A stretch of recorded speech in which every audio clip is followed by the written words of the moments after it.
Geordie, mate, we finally got down to doing this. Thank you very much. Yeah, my pleasure. It's an honour. Welcome to the show, mate. For those people that don't know your background, you are regarded, I think, Australian-wide to have the most black belts I've ever come across. 32 black belts, if I remember correctly. But you've had an incredible journey in martial arts. But can you share what first inspired you to start training in martial arts, and how has your passion evolved over the years? Yeah, so I started training when I was like 7 or 8. Always wanted to train in martial arts. My dad did martial arts before me, and ended up doing a bit of training with him. And actually, when I started teaching, he was my first student when I started teaching. But it was really nice because I started teaching when I was 16. So technically, people would consider that's too young. But I asked if I could teach when I was 15, and I was told I couldn't. I was too young. And then when I was 16, my previous instructor actually joined the police force in New South Wales, so I changed instructors. And my new instructor was all too keen to, get me teaching. So the deal was that my dad had to be there, so he got to be my first student. Still trains with me today. I started martial arts because I guess I just always liked it. I wanted to be better at basically that physicality, that idea of being able to defend myself, being able to hold my own. Even at school, like when I was around 8, I lived in Charleville, and Charleville's pretty rough, sort of outback town. And there was a lot of fighting and stuff like that at school all the time, pretty much every day. And so, yeah, it was pretty important to know how to handle yourself.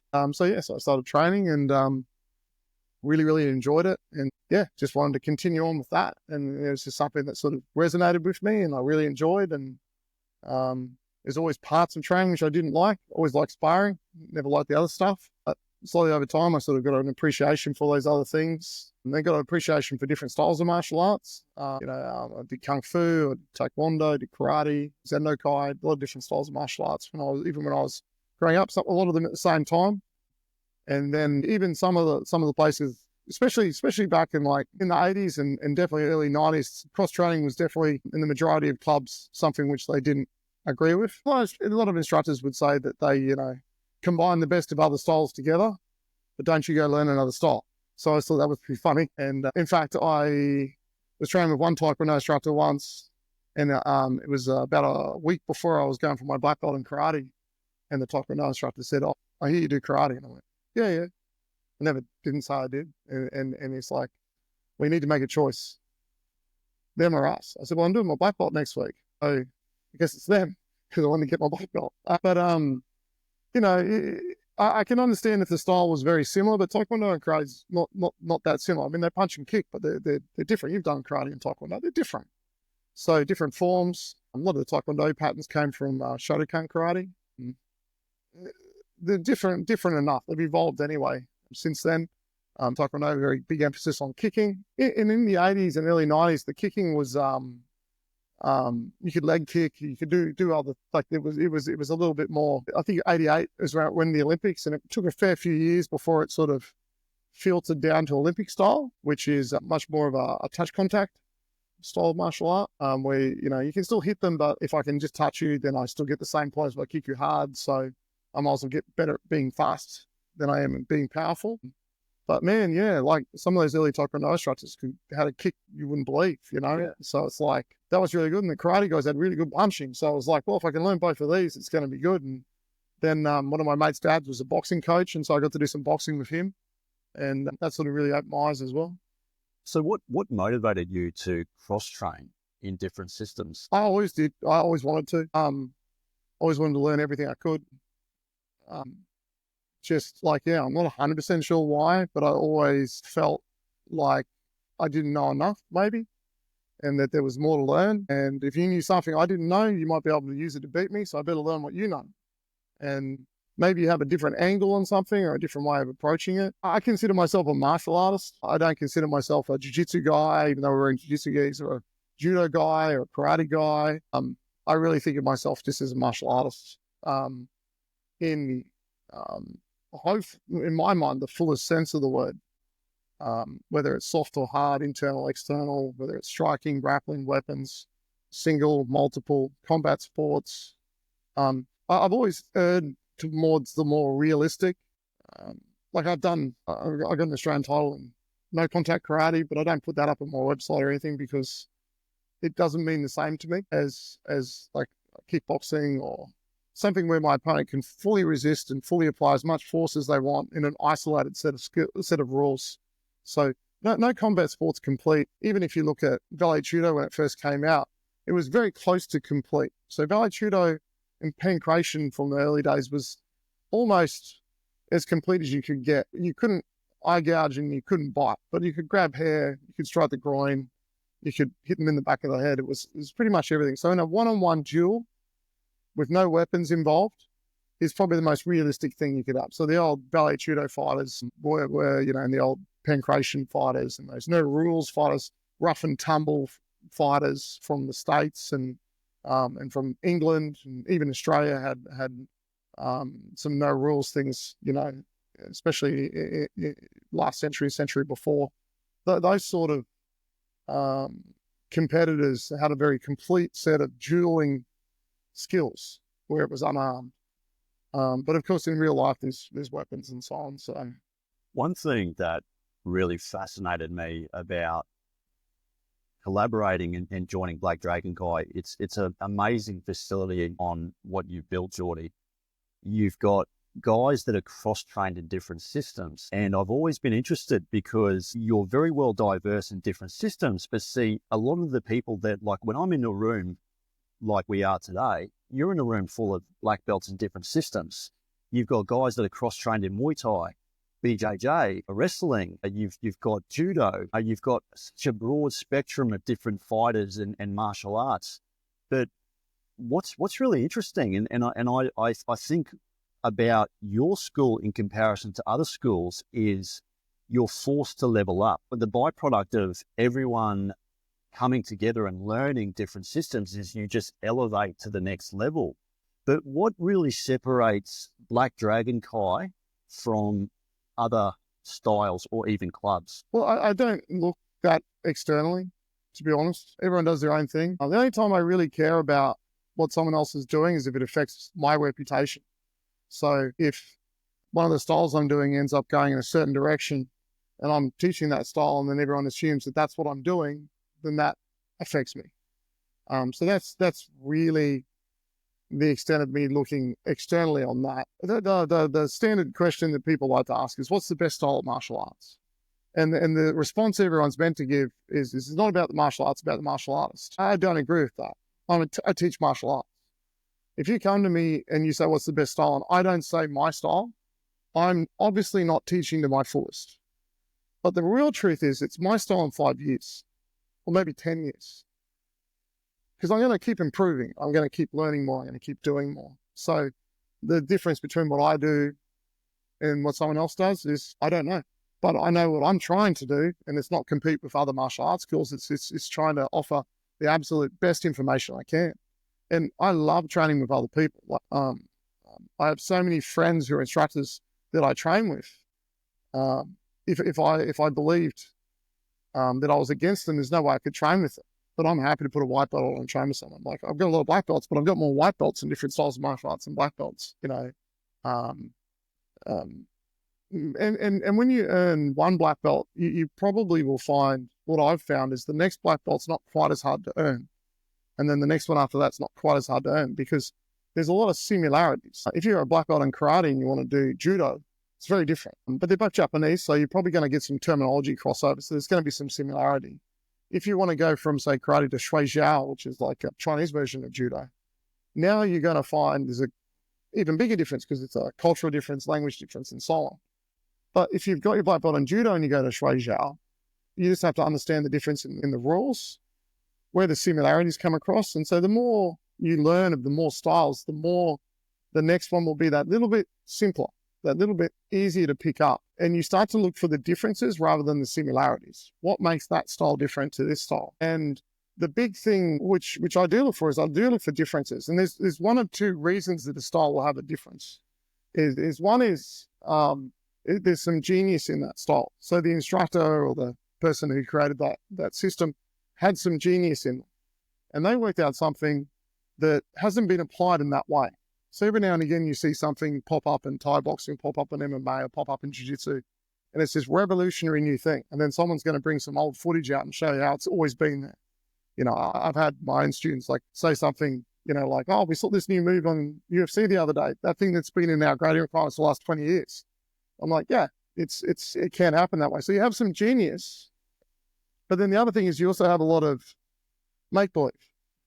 Now, there's different levels of make-believe in martial arts. There's absolute deception, where the person doing it knows that they're lying, and they're doing it because there's some sort of psychological control they need to have over other people. There's a really interesting article written by a guy called Dave Lowry, who used to write for Black Belt magazine. It says why there's so many losers in martial arts. And basically it comes down to when someone starts training, often, they come in because nothing else is working well for them. But then they get their first belt and they feel a sense of achievement. Then they get their next belt, more achievement. And a few belts later, beginners start asking them questions. They set the example. So they feel important. They feel more and more important. And then maybe one day they get to an assistant instructor role. And the interesting thing about that is in every other facet of their life, they were a loser. But they came to martial arts and now they're not a loser anymore. But if it goes to their head too much, you know, they leave their instructor, they start their own system, they start their own club, and they start to get this following.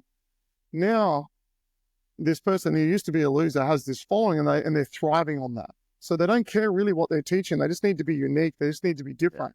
And so this article sort of talks about why there's so many losers in martial arts. It's because they've found their worth. Now, that's a really good thing, but it can be a really dangerous thing if the person is utilizing that to put themselves in a position to influence others where really they're influencing them beyond what they should influence someone on. You know, they should influence them on why they've come to join your martial arts school. Is it to get more self-confidence? Well, let's influence them towards that. Is it to be able to defend themselves? Let's influence them towards that. But let's not influence them outside of that. You know, let's not go outside of that realm of why they're here. And that's where people get disgruntled. Because what was the purpose of you joining the club? And then are they still fulfilling that purpose? And if they're not, and they're requiring more of you than what that purpose was, people tend to get bad taste in their mouth.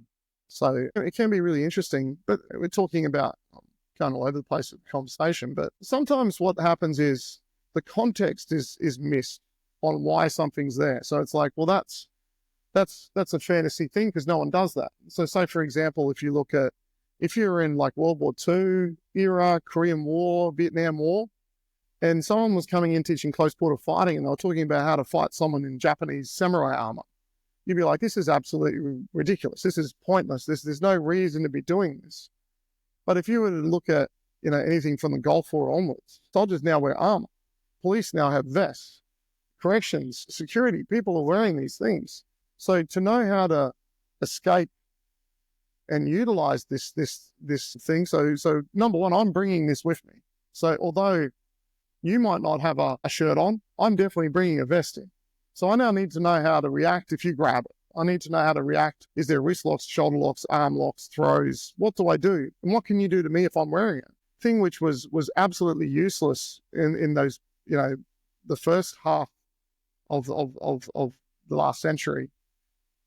By the end of the last century, suddenly became really relevant. And so what you need to do is go, like Bruce Lee once said, keep what's useful, discard what's useless. But if you discard what's useless, you forget. If you can put it to the side, you might find it's useful again later on. Like when I was growing up, I looked at Tai Chi and thought that's the most useless martial art that's ever existed. What's the point of doing Tai Chi? And now I look at it and go, it's great. Maintains mobility. There's some mindset training with it. They teach you breathing and stress. They teach you, there's a lot of different things that you can gain from it. Is there anyone winning a UFC with Tai Chi? No, but that doesn't mean that it's not got some benefit to you. Benefit to martial arts isn't just about winning a fight. It's about, you know, improving your life. And the idea of the do in any martial art, whether it's karate do or judo or budo or taekwondo, the do represents path or the way, and it represents the path of your life. You have to continue your life down this path. So I got neck surgery. So how do I continue my path? Rather than, well, I can't do that anymore. It's like, well, how do I adjust? Maybe this thing I used to love doing, I can't do anymore, but now I adjust it and I do something else, which is still on that path. It's not about being a 20-year-old winning all the time and doing that. That's part of the evolution.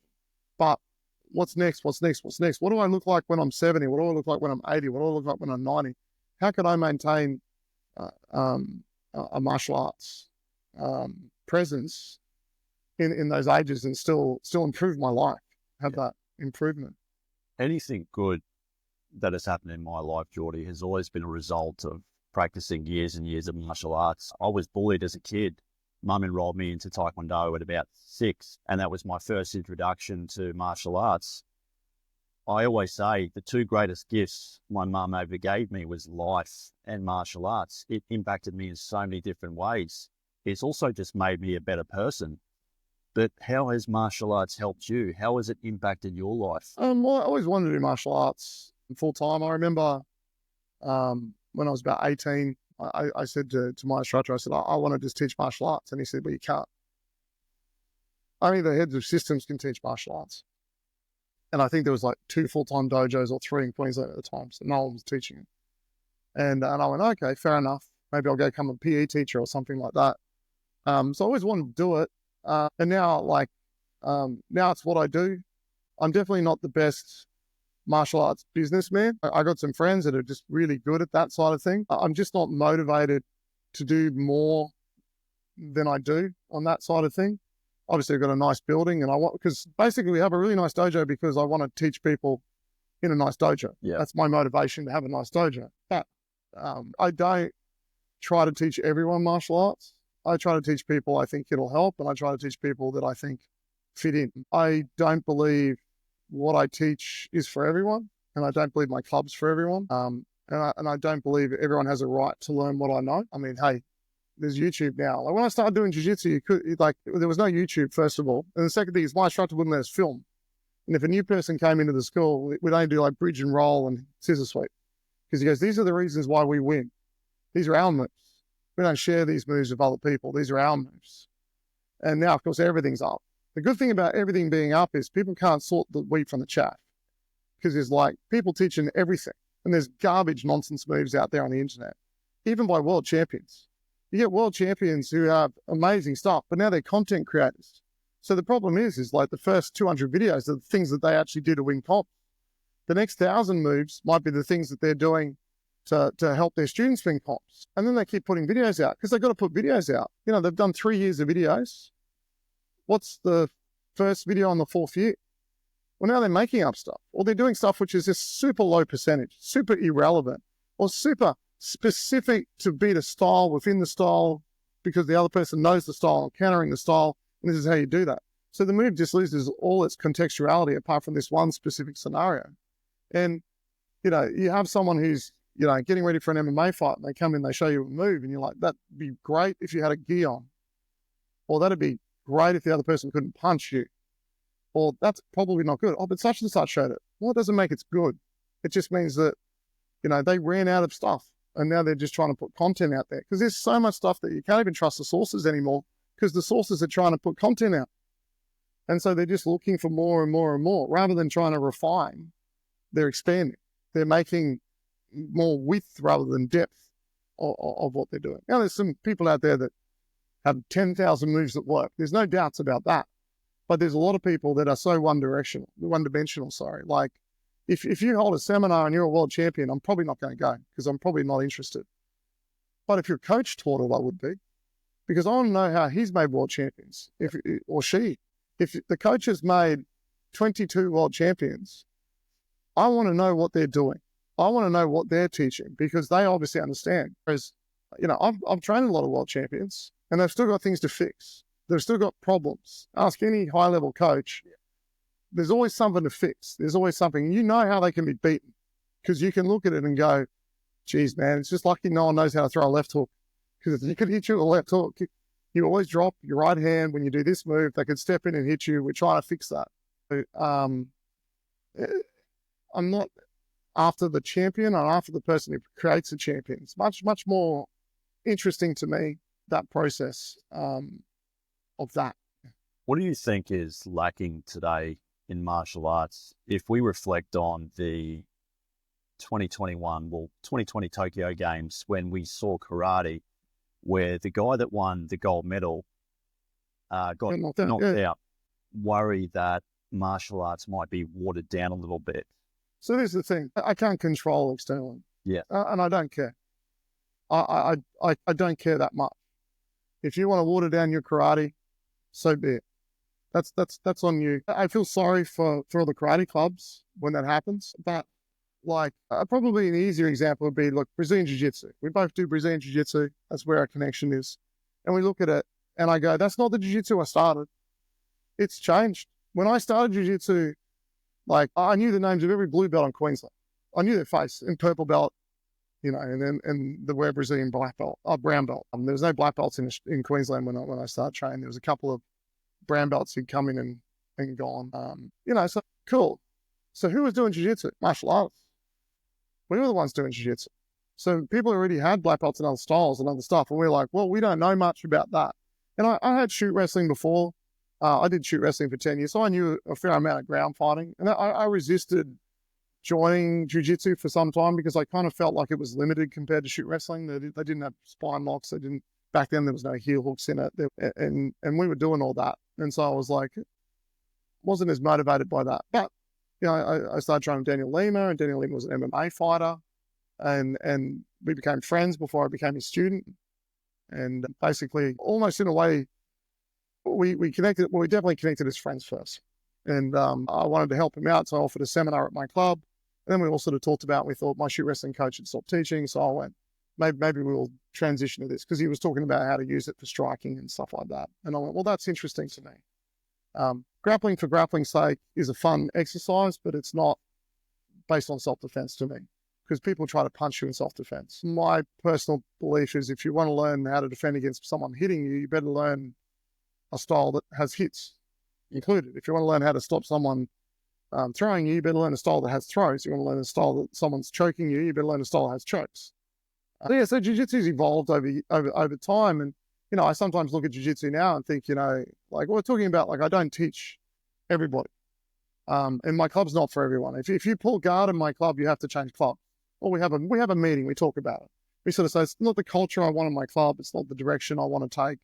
I don't want that as an acceptable mindset, because it only works in one sport, you know, and you know, occasionally it works in other things, but a broken clock's right twice a day as well. And just because someone, you know, did a birimbolo in a UFC fight once or something, I don't see it all the time. I'm not interested in like heading down that direction where it's guard pulling and things like this. To me, guard's super important, but it's only important if I end up there. I'm not choosing to be there. To me, guard is a compromise. I'm compromising being on top of you, so I'm under you.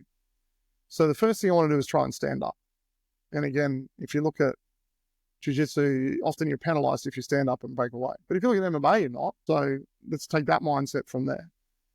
If I can't stand up, I want to get on top of you. If I can't get on top of you, I want to submit you. But I don't want to stay here. The longer I stay in guard, the worse my time is, because I'm underneath you.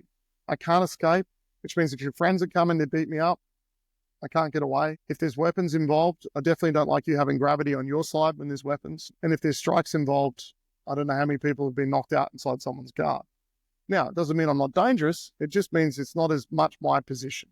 If we're grappling only and there's no rules, there's no pinning rules or anything like that, sure, I can be dangerous underneath you, but I can be more dangerous on top of you. So I want to make sure I don't prioritize staying under you instead of getting on top of you and then trying to chase the submission. So my schedule of importance is stand up, get on top, submit, or stay safe. And then, you know, we sort of cycle through those. And that's not everyone's, but that's my mindset of that. And I try and emphasize that. And if you have a different direction on that, well, then that's cool. You know, like I had a guy who used to pull guard, and, you know, I said, man, we start all the way around standing when we wrestle. You keep doing that. You know, I don't want you to do that. Why are you doing that? You know, it's for competition. I said, well, cool. Well, maybe go to a competition club that does that. And we talked about it. We had a good relationship. I recommended a really good club. And every time I saw him at comps, I was always, you know, how you going? Good work. Congratulations. You won. Like, I was happy for him. And we still have a good relationship to this day, because just we weren't the right fit. What I'm trying to achieve wasn't what he was trying to achieve. So we should definitely not stay together. We should We should go to where we're trying to achieve it. And, when I was young, I tried to be everyone's answer. Now I don't care. If you don't fit in, don't stay, go somewhere you do. One thing that really impressed me about you, Geordie, was your mindset towards self-defense. And you're very perspicacious, as in the sense that you're very aware of, well, what happens if they pull a knife? What happens if you're on your back? You don't want to be playing in guard. You need to be on top. You need to be able to get back to your feet. You're always looking at the worst case scenario. And this is where I think a lot of instructors could benefit. And I've always had that mindset of being fixated on self-defense. I've always been fascinated with self-defense. With regards to self-defense, because you have fighters that train in MMA, you have fighters that also compete in jiu-jitsu, judo, wrestling. Above all, you always tie it back into self-defense. What do you think needs to happen with regards to how you would build a fighter from the ground up? Do you specifically start them with self-defense, or how do you approach that? Well, the problem is like, I can't build a fighter from the ground up how I want it. No. Because they don't stay. So like, I would love to just make you learn footwork for 6 months, but no one's interested in that. It's like if you look at how I teach strength and conditioning training to my athletes. So when you're learning to do, say, a power clean, you start with a broomstick handle, and you might stay on that for 2 months until you learn good form. And we're going to do progressions. We're going to teach you, a heap of progressions before you even get onto a bar. Because you're stuck with me. You told me you want to be a champion. Well, tough. Now you have to do this. You have to do this. Because you still get to hit bags. You still get to do these other things. But on the side, you don't get to even lift up a bar until I know you have good form. When you have better form, then you get a bar. And then eventually, you can do that. One of my world champion athletes also is a Queensland level weightlifter. And so it's like, that's awesome because, there was some crossover from that. And, they said to me, that's how they got trained when they went there. They got a broomstick. It's like, yeah, because you're not just trying to make someone, and because people are essentially lazy. We need to tap into that to understand how things work. But you will never get as fit as a fighter if you do the weekend boxercise class in the park. And the reason is because the person doing the boxercise in the class is just trying to make you sweat, trying to make you feel good, so you go home and you come back. They're not actually trying to develop power and strength and speed and accuracy and all that sort of stuff. So they're hitting pads like this, and that's working. But if you do a round of solid uppercuts that'd knock someone out if you hit him in the chin, you're going to get way more of a workout than that person who's just throwing uppercuts like this. But this is easy. And they don't want to learn proper technique because they're not motivated to know how to throw an uppercut to knock someone out. It's a very tricky thing is how do you do it? I look at things like there's so many techniques which cross over. So say we throw a body punch and I go, okay, let's work on that body punch. How do we throw that body punch? Where do we put our hip? Where do we put our power? Where do we put our timing? Where's our guard before we throw it? Where do we go after we've thrown it? Right, let's see if it works. So we'll go, okay, let's go amateur fighting, boxing, let's say. Big, say 16-ounce glove, boom, hit you in the stomach. I winged you, that worked. That was pretty good. So, okay, well, let's go kickboxing. So worked against punches and worked with a big glove. Let's go kickboxing. So you can kick and punch me now. I'll throw that body punch. Even though you're allowed to kick me, it still worked. I still protected against kicks while I did it. And then let's say we go right to Muay Thai. Now you can elbow knee me as well as kick me. And maybe I'm on 8-ounce gloves now. And I hit you and it still works. All right, cool. Well, let's go to MMA. I've got a little tiny glove on now. You can also take me down. You can also submit me while I'm standing. Does it still work? Yeah. All right, well, let's go to, say, like Jimboomba. Now you can headbutt me as well because you've got a helmet on. Plus you've got a gi. So now you can hold my lapel as I try and hit you. Does that change how I can hit you? Because I might get pulled off balance as I do it because I might be wearing something. No, it still worked. And then I go to maybe like Kyokushin. No glove whatsoever. You can't do some of the other things, but you can still kick and knee me. There's nothing protecting me. So if I punch the tip of your elbow, is that going to affect me? If I miss time and break my thumb, is that going to affect me? If I punch with the wrong part of my hair, is that going to affect me? No, it still worked. All right, well, I can put that body punch in this bag. And that bag is, this technique works regardless of the sport. So if it works regardless of the combat sport and different isolations of those rules, it's probably going to work in real life. There's still some chance it might not, but it's probably going to work out here, So I haven't sparred against weapons. I haven't sparred against two people doing it. I haven't done these things, but I know it works here, and it works on a huge number of things, so it's probably likely to work here. And then you add in the next technique, like a leg kick, and then you add in like head arm choke. Then you add in a guillotine, and you add in a rear naked choke, and you add in, a front kick. All right, do they work? If there's an isolated combat sport that allows me to do it, does it work? Or doesn't it work? Why doesn't it work? Is that because the rules won't make it work, or because the things that they're allowed to do can stop it from working? And when you sort of analyze what you teach by that, you get like a priority hierarchy of what you should teach people and when you should teach them. And then it becomes very easy to work out how to train someone to win multiple sports. I basically have 4 kinds of sports we compete in. And the last one we don't do anywhere near enough in. But essentially we do striking, we do grappling, we do striking, grappling, and we do weapons. And the weapons is my weakest area of competition. It's just hard to get people motivated to want to learn it. But in the striking, if you strike with me, you should be able to win boxing, Thai boxing, kickboxing, Kyokushin, anything that allows striking, you should be able to win with that. And even if they're allowed to do takedowns, I still expect you to have some sort of rudimentary takedown defense if you can have it, or just enough to maybe hit someone. So probably the fastest way to defend yourself in real life, if we don't worry about laws of the land and stuff like that, would be to hit someone in the chin and knock them out. Or punch them in the throat, stop them from attacking. It's probably the fastest way to stop someone attacking you. Because the fastest grappling way to stop someone would probably be, in combat sport, it'd be rear naked choke. And that's going to take maybe 3 seconds to put you out. Then you're going to wake up anyway. So if there's a multiple situation, you're going to come up. But if I hit you in the chin, you're not going to wake up too quick. So it's probably faster to do that. But the problem is, if I hit you in the chin, then your head hits the concrete, then you die. It doesn't look as good. Then I've got the other problem is if I put your rear naked choke, people think I'm trying to kill you. Because every movie tells you that a rear naked choke apparently held for 5 seconds kills someone and they never wake up. Yeah. Because as we know, it's like a 5-minute hold if you're going to do that. And who's got 5 minutes to do that apart from Gold Coast bouncers? But so, okay, well now I grapple. So can I win a jiu-jitsu comp? Cool. Gi, no gi. What about freestyle wrestling? Do my skills transfer? Do my skills transfer from judo to sambo? Do my skills transfer, across these different skill set ranges? So like where do my skills fall me short? A fun exercise I did, I think I was a brown belt, but I might have been black belt, is I decided that for like a year and a half, I wasn't going to play guard whatsoever. I was just going to stay off my back. And because I already had wrestling knowledge and I had judo knowledge, staying off my back wasn't that hard to do. But I had to develop a much stronger turtle game and I had to develop a much stronger standing up game. But if you can ensure that the skills you're passing on can survive multiple sports, multiple isolated scenarios, then you're probably more likely to use them in a wider range of things. And when you combine the grappling skills of this and the striking skills of that together, it's not an easy match. Just because you're a world Muay Thai champion, a world BJJ champion, and a world wrestling champion doesn't mean you're going to win an MMA fight. For number one, none of them have a cage.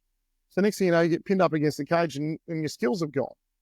And so it's like, well, you need to know other factors. It's the things that connect those things which become really interesting. Because you already know how to punch, and you might already know how to do a double leg. But how do you set up a double leg with a punch? And how do you fake a double leg for a punch?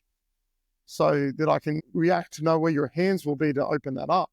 And so to me, it's the connecting things that don't exist in the other avenues which become really interesting then too. I think that we still have this 2 million year old brain that is still in survival mode.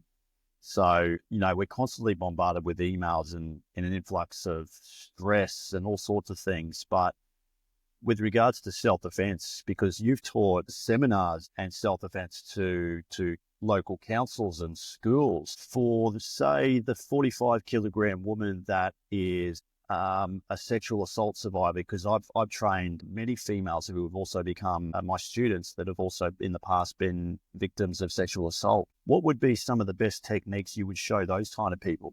Well, I guess first of all, we need to work on self-defense isn't about techniques.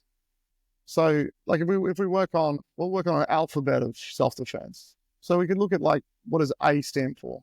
Well, A stands for awareness. Are you aware of where you are? Are you aware of what you're doing, who's around you? Like, we live in Queensland, right? So it's Wednesday night, middle of the year.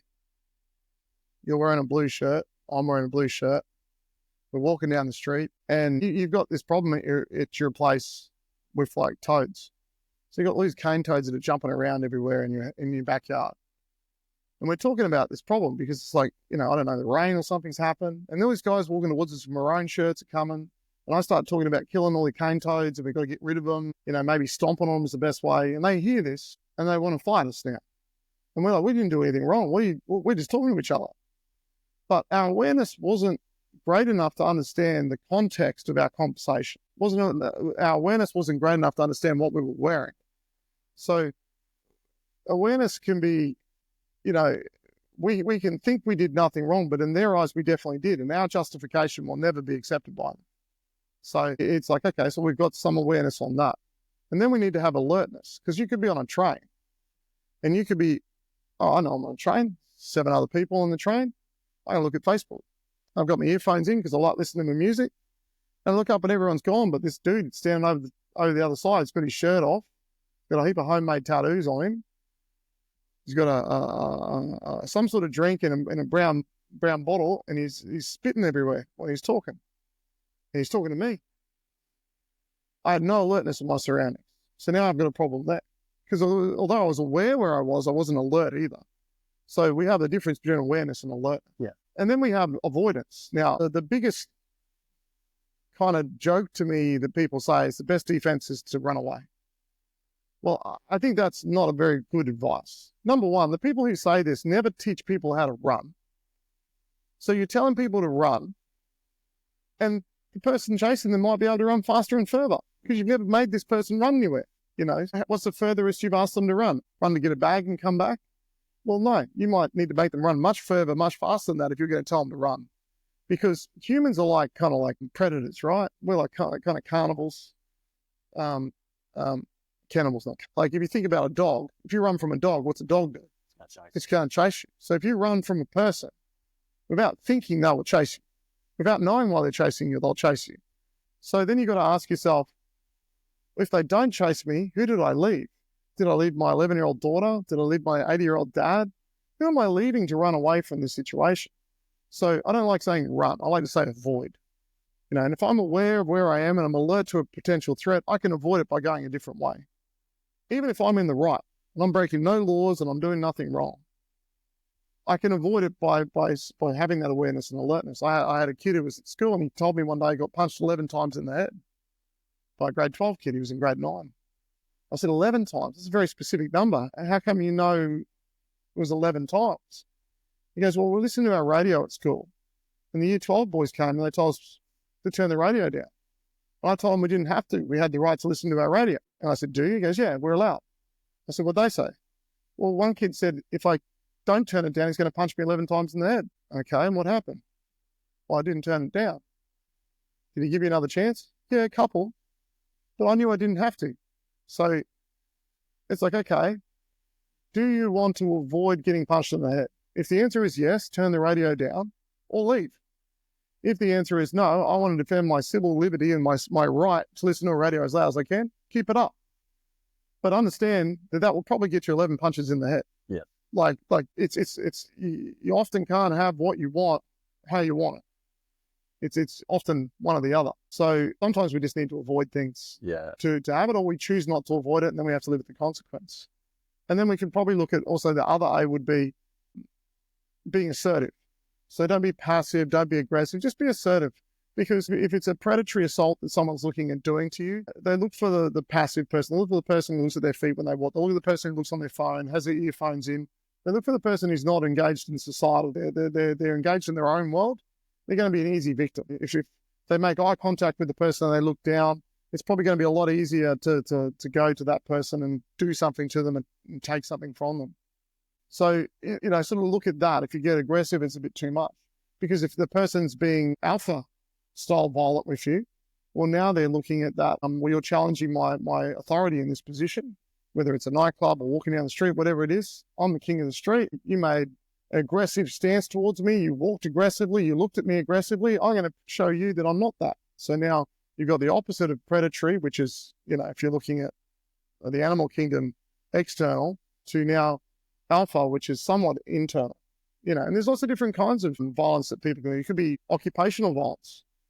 Maybe you're a soldier, a police officer, a corrections officer. You have no personal investment in this violence which is occurring towards you, but this is your job to deal with violence. Or even worse, you could just work at the movie cinema and, someone's just decided to, start pouring drinks all over the seats and you got to go tell them to leave, and then they can become violent towards you. So it's your occupation that's creating this violence.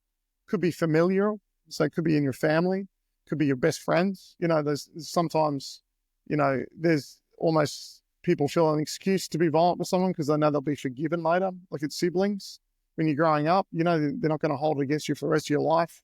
So you can be a little bit more violent towards them because you think that perhaps it's going to be overcome later on because it's excusable. You didn't leave last time, so why would you leave this time? I can just ask for forgiveness later. And there's different psychological reasons why these things happen. Did that happen to them? There was a viral video, Geordie. I don't know if you saw it.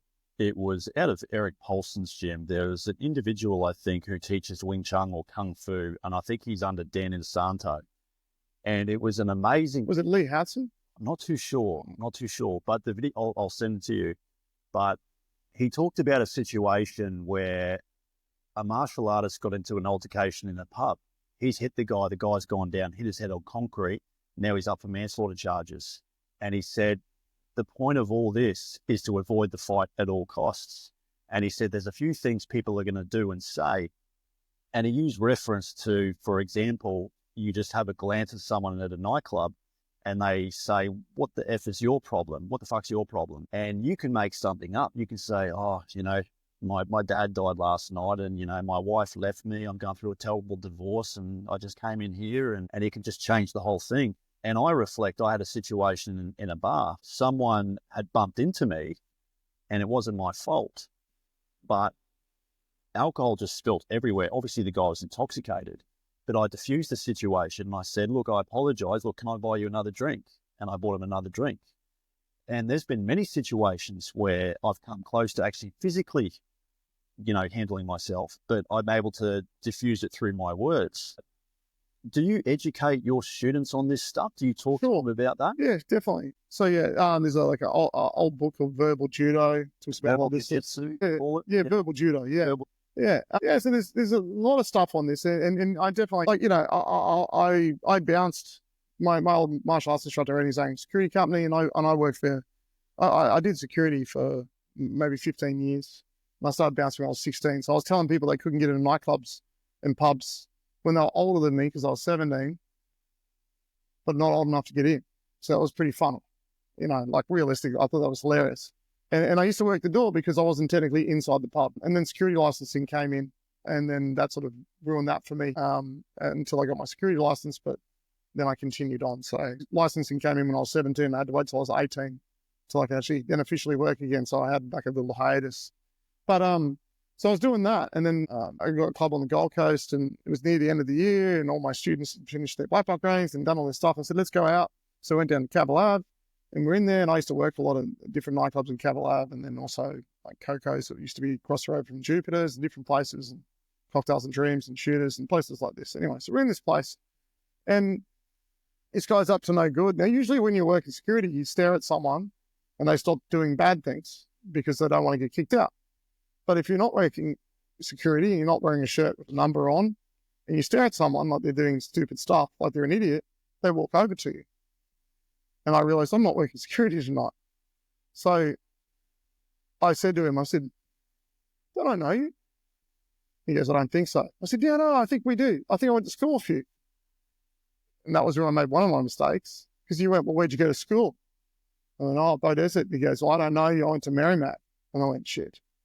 And then I said, I think my mum knows your mum. My mum's name's Deb. What's yours? And he said, oh, I don't think so. My mum says, no, I think they do. I think they know each other. Because I figured no one wants to punch someone whose mums know each other. Because the mum's going to tell the other mum, right? So that worked. There's been other situations where it has. But this also, what you got to understand too is you can't diffuse all situations. So one of the guys I trained with is a guy called Hock Hawkine from the States. And he said this great thing. He said, like, sometimes it's 11:59 at night and you're in the pub and all the girls have left. It's Sunday night. And this guy needs a story to tell his friends at work tomorrow. So he's got to get one of the 2 Fs tonight. All the girls have left, so he can't make friends. So now he needs a fight. You're the guy. So he's walking over to have a fight with you so he can tell a story tomorrow. You have 1 minute before the pub closes to de-escalate this situation. Oh, and he doesn't speak your language. Go. You know, I was like, okay, so now he doesn't even speak my language. How do I do this? There's not always a way to do it. So what's important isn't necessarily just knowing how to diffuse a situation, because there's a script to when you talk. I know the script.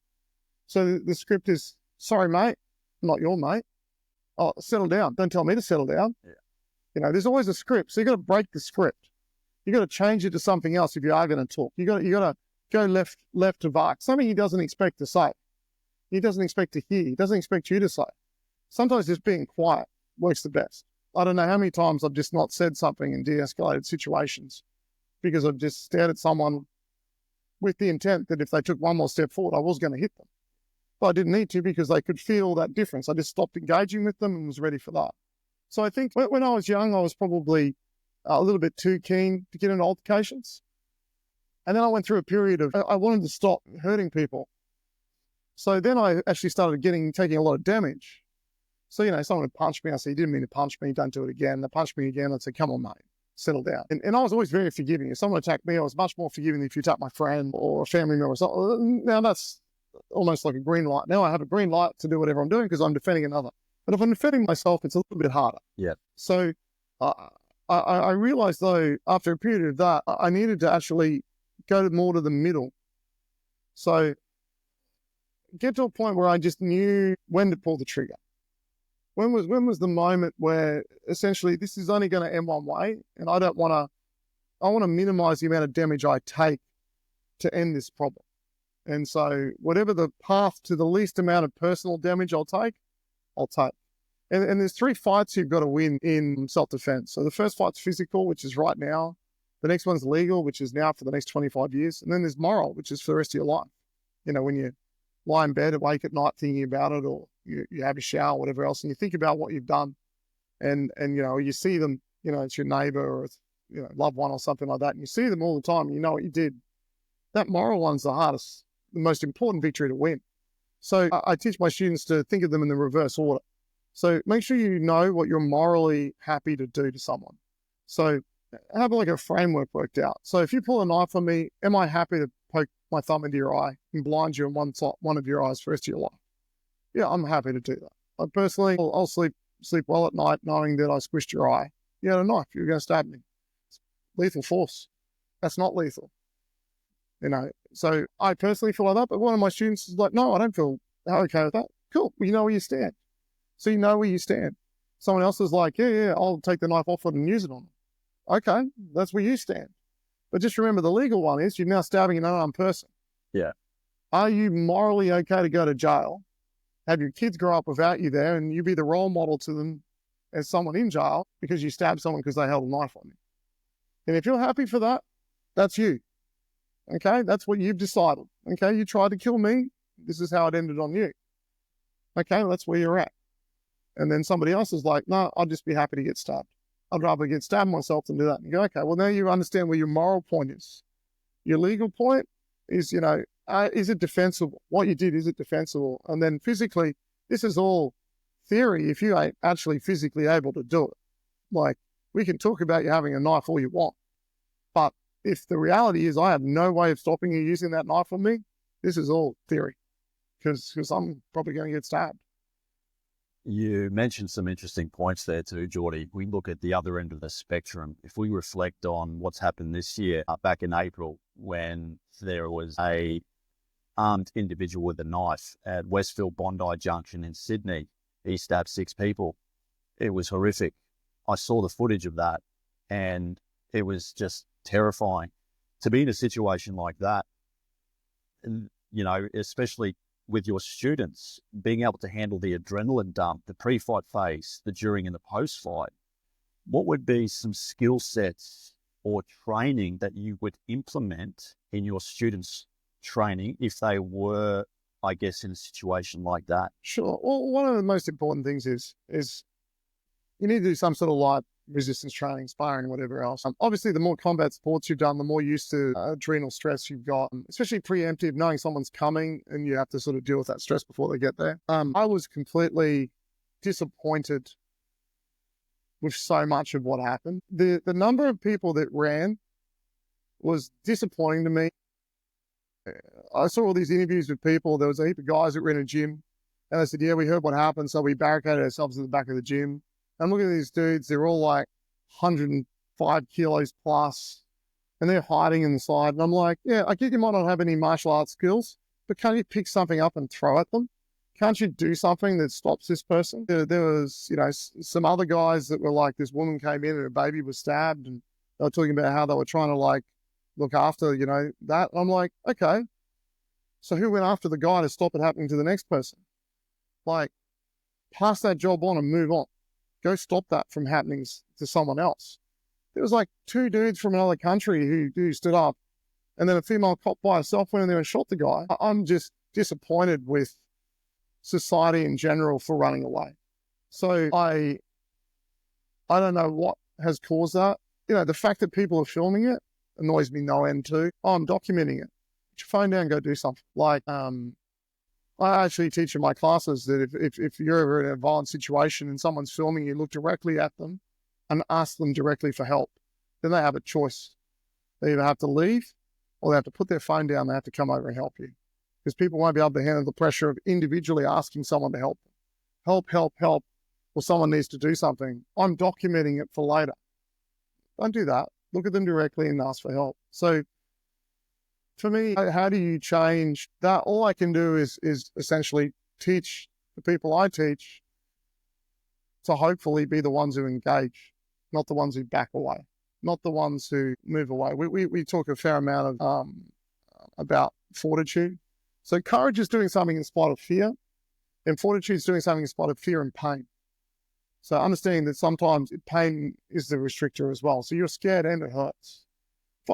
Stopping someone with a knife would take fortitude, because you're probably going to get cut. Yes. But you might be able to stop them, and if it stops someone else from going, I think it's worth it. I mean, I think some of the guys from overseas picked up like bollards. I'm like, great. You can pick up pot plants and drop them on them from the second story. There's so many things in shops, grab a coat rack and hit them with that. I know most people don't see everyday objects as weapons, but man, there's weapons everywhere. Yes. It's even just confront the guy and yell at him and tell him to drop the knife. Just sometimes that's all it takes, is just to use an authoritative voice and tell someone what to do. At least it stops them, and then wait for backup. I don't know. I feel very disappointed in the number of people that ran. 6,000 people in the shopping centre and 2 people stood up. Pretty disappointing to me. Do we have a crisis in masculinity? And what I mean by that is, and I reflect on that incident, I would rather die a hero than live as a coward. I don't think I could live with myself if I didn't actually get up and do something and help those people. And I looked at the 2012 Aurora shooting. It was a Dark Knight Rises Batman premiere. 3 individuals, so a gunman entered the cinema, started just unloading rounds onto people. 3 of the boyfriends of the girlfriends jumped in front of the bullets to protect their girlfriends, and they died to protect them. You can't tell me that that's not masculinity. I think that is just so brave. But do you think there is a crisis in masculinity and men should step up when needed? Well, I think it's heroic regardless. Yes. I think everyone's definition of what a man is theirs. So what you think a definition of a man is what a man is. And what I think a definition of a man is what a man is. I don't focus so much on what I think a man is what I think a good citizen is, what a good person is. I look more at people by their size. So like if you come train with me and you weigh 50 kilos, I don't care if you're male or female, you train with the 50 kilo people. You're 60 kilos, you train with the 60 kilo people. 70 kilos, you train with the 70 kilo people. So like, I don't care. This is where you are. Now, if you're a girl, why have we got so many girl champions in our club? Because they have to go against guys, and guys are generally physically more aptitude. Like there's no doubts to that. Like there's a little bit more aggression in them. There's a little bit more tenacity when it comes to a lot of physical combat sports. There's always outliers, but that's, so I think, well, that's good. Why have I got so many female champions? Because they have to go with the guys. We don't have separate girls classes. If you teach a separate girls self-defense class, who are you defending against? Other girls? So when's the first time a guy's going to grab him on the wrist? When's the first time a guy's going to swear at him? Is it going to be out there? Because if you haven't been practicing that in class, it's going to be very hard. All I do is try to lead how I think I should behave. So how should I be as a man? Well, that's how I act. And then if I have people who look at me as that, that's great. If you tell me I'm got toxic masculinity, no one's ever said that, but if they did, I don't care. I wouldn't even care. If you tell me, like, I don't know, I've just never cared. I don't care. I really find, like, it depends on where you're affecting. If you're affecting people I care about, on your point of view, well, then I care. If you're affecting other people, I don't care what's happening in France right now at a school because a teacher said something. What I care about is if that teacher then moves to my school and says it to my daughter or my son. No, I care, because I can affect change there. I can affect change locally. I'm not in a position to affect change statewide, nationally, or globally. So I try not to think heavily on things I cannot affect outside of my sphere of influence. And my sphere of influence is, different ones, different places. How I behave and how I think does that. My expectation how other people behave and what they do around me within that sphere, I'll definitely have the conversation with them or do whatever I have to do. I don't know. I think generally we've had a lot of peace in our time. I think that there is a degree of treating all people the same, and I'm not for that either. Like, I think, girls can't do cartwheels at school because they might fall over and hurt themselves. Boys can't fight with sticks in their backyard because parents get worried they're going to stick each other in the eye. And, I'm sure someone will, but it's stopping kids from being kids more than it is stopping kids from being boys from being boys. But, there's a lot of agendas getting pushed by a lot of people in a lot of different directions. And yeah, it's hard, man. Like, I don't know. I definitely think there's a little bit too much generalization, like when they started putting things on plastic bags, like don't put them over your head, you might suffocate. I think once we started trying to water everything down to save the lowest common denominator, more of them survived, and then they started making up rules maybe. They maybe wouldn't have made it through the Darwinism sort of awards. I'm not sure, I don't know. I'd like to see more kids climb trees and do stuff like that. Probably would be a little bit better. I don't know. It's like, I think males are a little bit under attack because I saw an ad on TV where like a boy shut a screen door on a girl and then he got told he was being he was like some sort of male problem because he was a boy and he shut the door on a girl. I'm like, well, he just shut the door on another kid. Probably would do it to a boy. That needs to be addressed too. Like, we need to like define, if I say you smell and we're both males, that's probably okay. But if I say you smell and you're a girl, now am I attacking you because you're a girl or am I attacking you because you smell? And vice versa. If you tell me I smell and you're a girl, is that because I'm a boy you're saying I smell, or is that because I smell? And I think we sometimes look for the gender, the race, the political view, the religion, for the reason why you said that, rather than maybe it's just because you smell. Maybe you're just a prick, and you're a prick to everyone. You don't happen to care whether I'm who I am. You just don't like being nice. So you find some power in yourself by putting other people down. So you do that.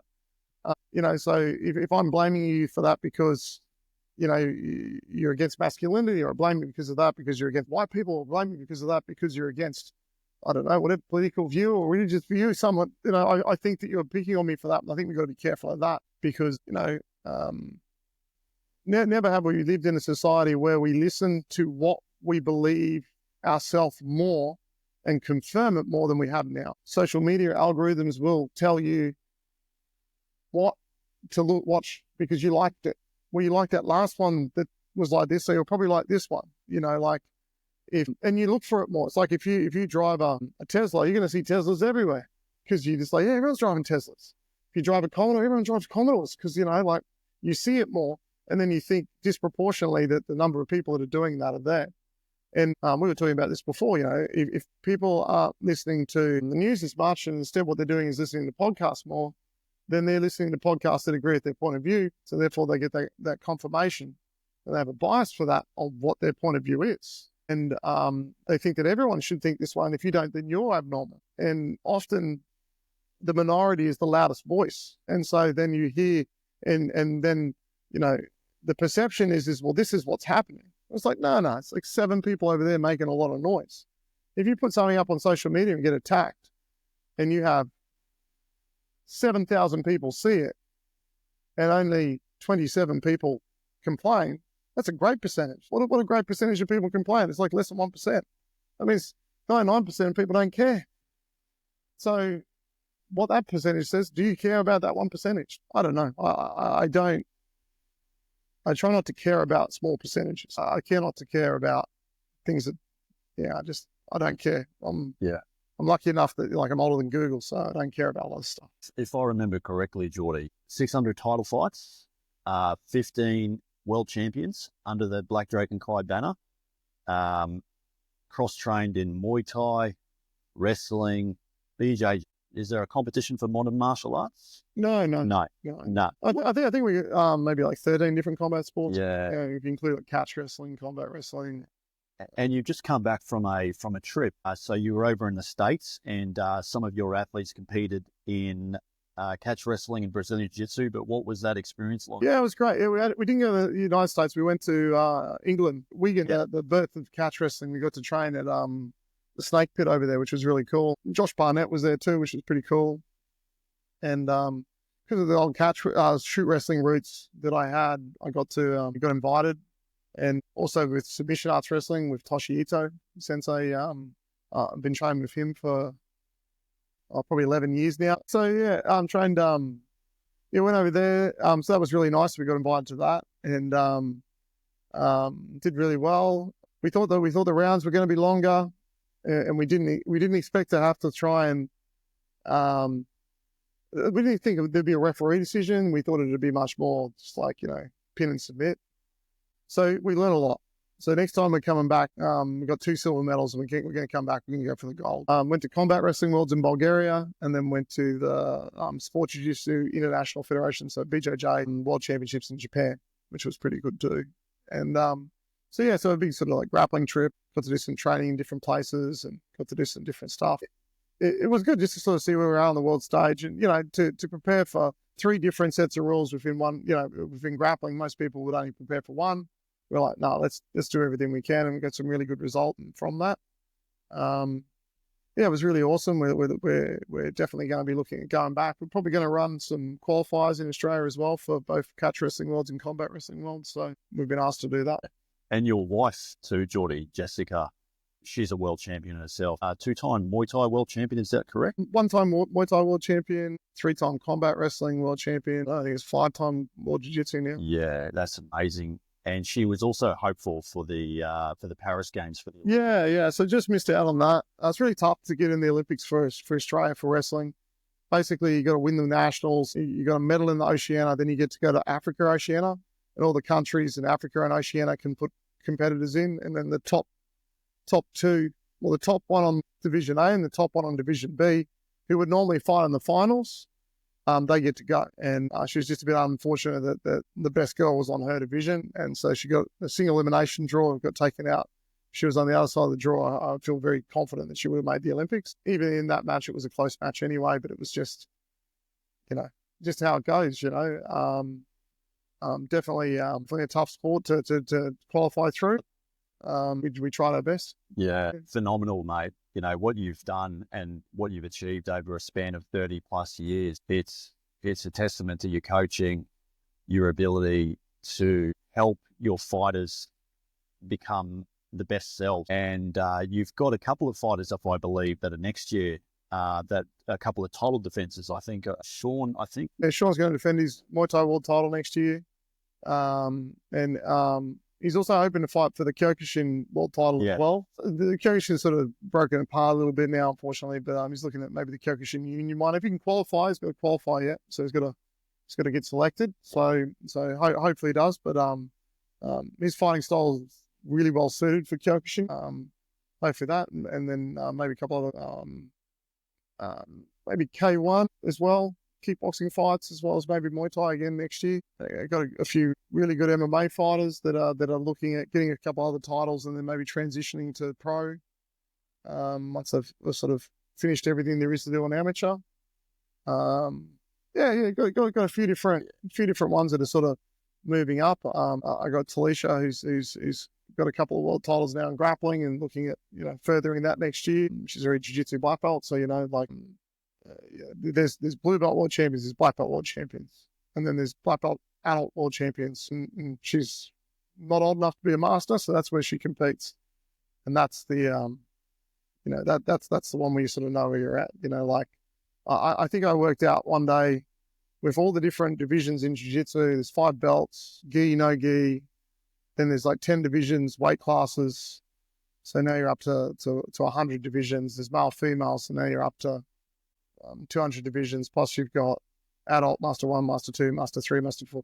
Anyway, I worked it out one time. I think it's like 2,400 and something divisions per jiu-jitsu sanction to become a world champion each year. And so when you compare that to, say, freestyle wrestling, where there's like 10 male, 10 female, it's a different sport, right? It's a different mindset of that. So there's world champions, there's world champions. And in jiu-jitsu, the real world title is the adult black belt world title. And then you could say like the next tier down would be masters black belt. And that would be like going in the veteran wrestling championship or something like that. So it is interesting. It's the same as like, say, kickboxing, Muay Thai, boxing, a lot of different sanctions. There's some sanctions that weigh a little bit more, but really look at who you fought.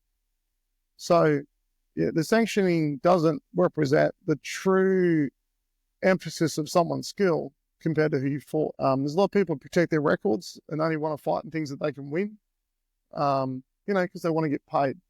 Professional sports is about getting paid, and the only way you're going to get paid is if you sell tickets or sell views. And so the best paid combat sports athletes are not the best combat sports athletes. So the best paid boxer isn't the best boxer. The best paid MMA fighter isn't the best MMA fighter. They're just the most popular. And, there's some great fighters that don't get paid very much and might not even get title shots in some sanctions because, well, they're not selling them the views and so on that. Because at the end of the day, promotion is a financial endeavor. And when you understand that, it's like, well, you want to make sure that it's going to be sustainable. And if your financial endeavor isn't sustainable, it doesn't matter who you crown champion this year because you're not going to be around next year to lead them let them do a title defense. So that's just how it is. You just got to understand how it is. And it's very hard to transition from amateur to pro and get paid well because you need to make sure you're selling that. And then that's why there's so much controversy in professional fights and stuff because they're just trying to sell stuff. To me, it detracts from the honor of martial arts. I tell my students that it's better to lose with strength than win with weakness. And I expect them to hold themselves, to a high standard. If you knock someone out, go check they're all right before you run around like an idiot around the ring, cheering up and down. Make sure they're okay, because without them, you didn't have a fight. It's the same thing. Never tell everyone your opponent's a bum. Because if you beat them, you just beat a bum, so that makes you nothing. If they beat you, you just got beaten by a bum. Yes. Why would you tell someone that you're fighting a bum? It makes no sense to me. It's not how greatness comes, but that's a different story. Yeah. Professional sports and how people carry themselves, I believe our club's got a lot of respect in the Kyokushin world, and that's a bare knuckle karate, knockdown karate, real tough. Nothing tests your spirit more than that. You're not allowed to step backwards and you're allowed to grab them. So you just have to hit each other until someone falls down. That's probably the epitome of spirit testing right there. And I have so much respect for that. And we put competitors in that. Like we said, we're hoping Sean's going to move through and be able to go for a world championship in that. Whether he wins or not doesn't matter. Just to be on the floor with those other people would be amazing. But when we first went there, because we wear black uniforms and they wear white, you know, they want to beat us. There's no doubts, and that's fine. Like, we know that. We didn't go there to try and win. We went there to try and fight, to test our spirit, see where we're at.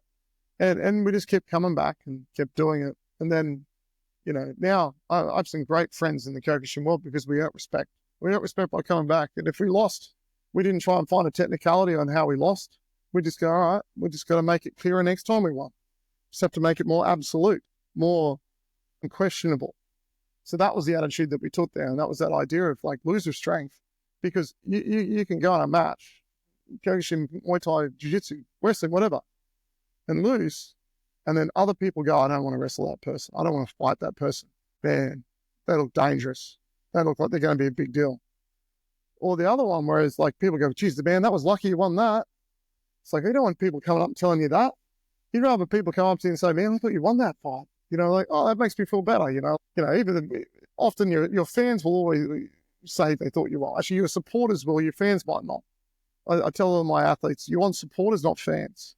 Because supporters will keep coming if you lose. Supporters will keep cheering for you. Fans will stop. So if you don't win, a fan won't come to the next one. A fan will change. You could be in a fight and someone's cheering for you. You start losing, they start cheering for the other person. I see it all the time. If you watch any UFC fight, for example, on TV, and the favourite comes out and the audience roars, and then 2 rounds in they start losing, the same loudness of roar is heard for their opponent because they're there for the action. Yes. They're not there for the person. Whereas the supporters are all quiet because their person's not, their guy's not winning, their girl's not winning. So it becomes, you know, all you want to do is each time you compete is get one more supporter that's going to be there for you. And, you know, we've been, I don't know if you can see in the video, but all the flags of the different countries we've represented Australia in. And, you know, we've been overseas a lot and there's no one supporting you. So, you know, when you're on your home soil, it's nice to have a few people cheer for you. Yeah. When you go overseas, it's you by yourself. And sometimes when you find the hometown hero, I remember Jess fought K1 over in Japan, and we turned up, and she fought a girl called Gracie Aki, who was like the Japanese champ at the time. Yeah, so Jess's poster was maybe, I don't know, meter by meter. And this other girl's poster was 3 stories high. And they were next to each other when we walked into the arena. So we certainly knew who the hometown favourite was going to be. In saying that, the Japanese are amazing because the fans are great. Like, after the fight, we ended up taking about 2 hours backstage before we walked outside, and there was still like 10 people waiting to sign, get an autograph after the fight, you know, because they just waited outside because they wanted the autograph. So that was really cool. We haven't had that in Australia. So it's an amazing facility. It's an amazing club, Geordie. And just like, I feel the energy when I enter this room that we're in now. You've got a whole room full of black belts, world champions. It's just unreal. But mate, it's been an absolute honor sitting down with you. And, you know, I believe in life, it's no accident who we meet. And I think everyone has a purpose. And I think I always have that impression on someone can come into your life and have a massive influence. And yourself has been a huge influence in my martial arts journey. And I can't thank you enough. And I know you're not big on the socials, mate. But you know, you're a little bit on Facebook, but whereabouts can people find you? Yeah, I guess Facebook, but I'm not big on it all. Yeah. We've got an Instagram account which is connected to my dojo, and people message me on it, but I don't see it for like weeks. I guess Facebook, you go to my website, blackdragonkai.com.au, send me a message through that. That's probably the best way because it's going to be an email. I'm probably going to get it. But yeah, otherwise, yeah, try and connect through Facebook. If I don't reply, it's not because I'm being rude. It's probably just I haven't looked at my message requests for a while. Yeah, I like my life. I like being as disconnected as I can. I tell you, if I didn't have a club, I probably wouldn't be on any of it. Like, really, I don't think it's healthy. That's a whole different subject itself. 100%. Yeah. No, it's been great. You know, I know we talked about this for a long time.